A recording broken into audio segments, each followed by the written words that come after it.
രോഹിണി എന്നുള്ള പേര് ഇതുവരെ ആർക്കും അറിയില്ല എന്ന് തോന്നുന്നു അല്ലേ? അത് സത്യമാണ്.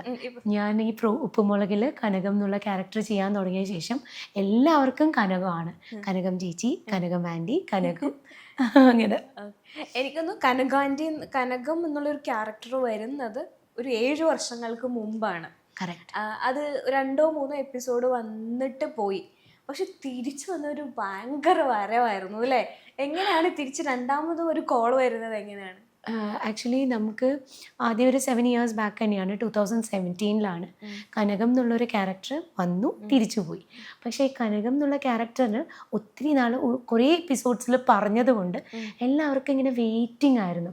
അതുകൊണ്ട് തന്നെ ഒരു എപ്പിസോഡ് ചെയ്തപ്പോൾ തന്നെ എവ്രിബഡി നോസ് മീ ആസ് കനകം. പക്ഷേ എല്ലാവരും വിചാരിച്ചിരുന്നത് ഞാൻ തമിഴ് ലേഡിയാണ്, ചെന്നൈയിൽ നിന്നാണ് എന്നുള്ളത്, മധുരയിൽ നിന്ന് തന്നെയാണ് എന്നാണ് വിചാരിച്ചത്. അപ്പോൾ എനിക്ക് ഭയങ്കര ഹാപ്പിയാണ്. കുറേ കാലം ഞാനത് എവിടെയും റിവീലേ ചെയ്തില്ല. സോ എല്ലാവരും അങ്ങനെ തന്നെയാണ് പ്രതീക്ഷിച്ചത്. പിന്നെ അത് കഴിഞ്ഞ് ഒരു കുറച്ച് കഴിഞ്ഞിട്ടാണ് ചാനൽ വീണ്ടും വിളിക്കുന്നത്. അപ്പോൾ വീണ്ടും വന്ന് ചെയ്തു. അഗൈൻ ഇപ്പോൾ വീണ്ടും സീസൺ 3 ചാനൽ വിളിച്ചു, അങ്ങനെ വന്ന് ചെയ്യുന്നു.